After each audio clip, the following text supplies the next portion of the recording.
John 7, Jesus goes to the Festival of Tabernacles.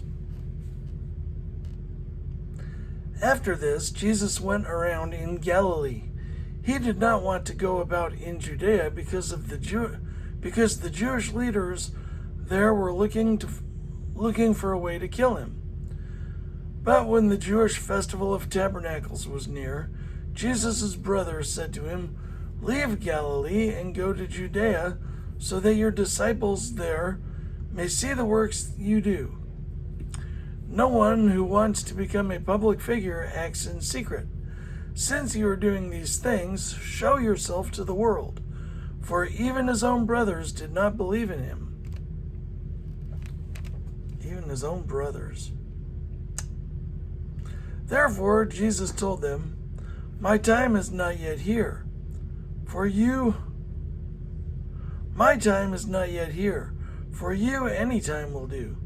The world cannot hate you, but it hates me because I testify that its works are evil.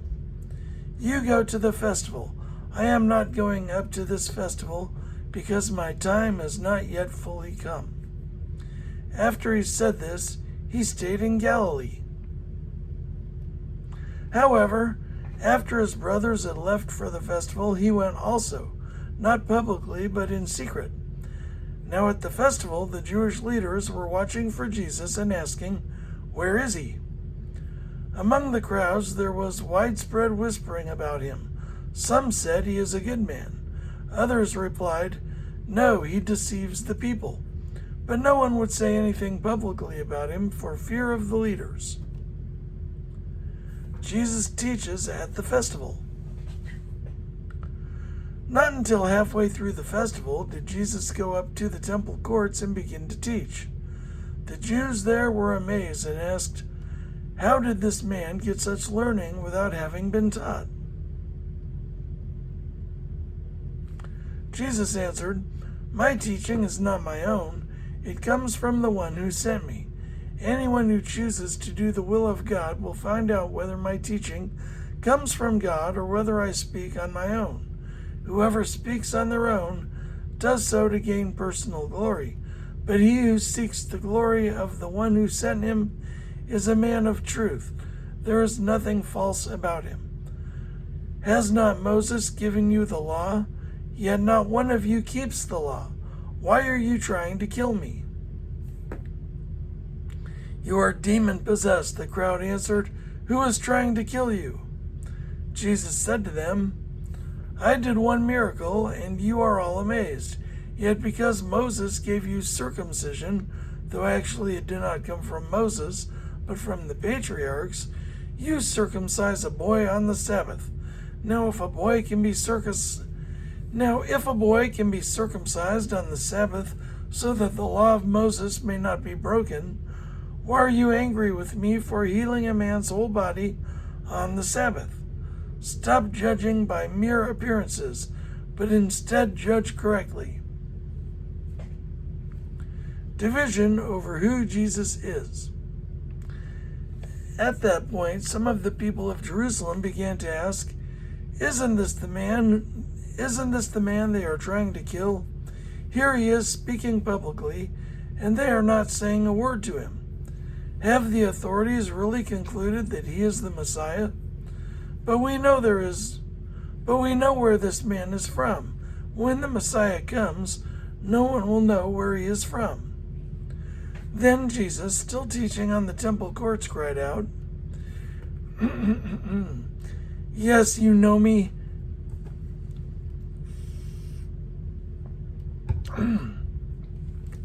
Yes, you know me, and you know where I am from. I am not here on my own authority, but he who has sent me is true. You do not know him, but I know him because I am from him, and he sent me." At this, they tried to seize him, but no one laid a hand on him because his hour had not yet come. Still, many in the crowd believed in him. They said, "When this Messiah comes, will he perform more signs than When the Messiah comes, will he perform more signs than this man?" The Pharisees heard the crowd whispering such things about him, and the chief priests and the Pharisees sent temple guards to arrest him. Jesus said, "I am with you for only a short time, and then I am going to the one who sent me. You will look for me, but you will not find me, and where I am you cannot come."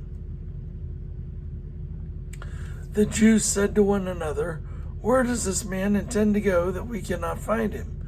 Will he go where our people live scattered among the Greeks and teach the Greeks? What did he mean?" Jeez.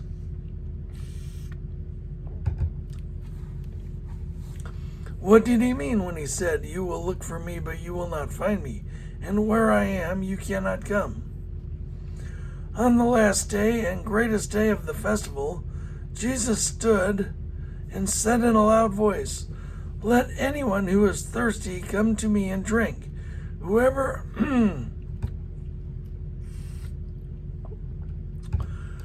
believes in me, as Scripture has said, rivers of living water will flow from within them."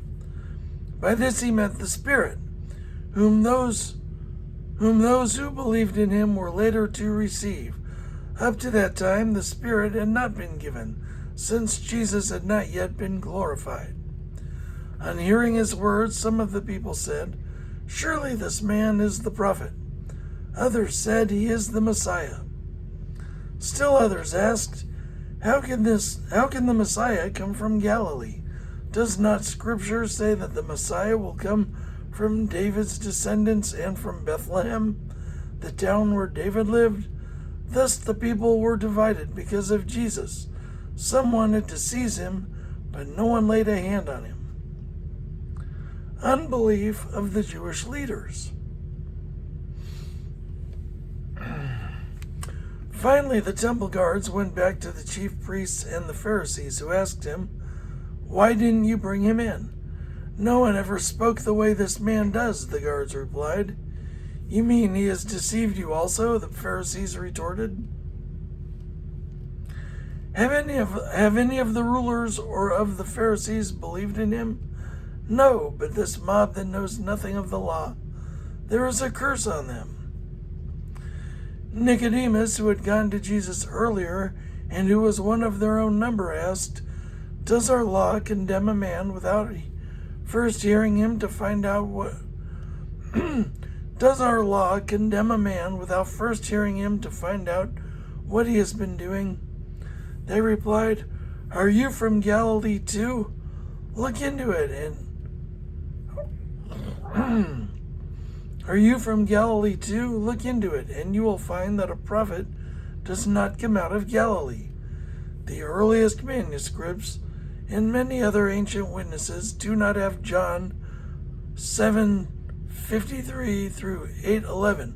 A few manuscripts include these verses, wholly or in part, after John 36, John 21:25, Luke 21:38, or Luke 24:53.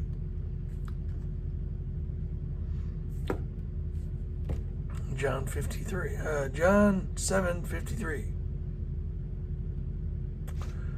Then they all went home. That's not in the other ones. Then they all went home.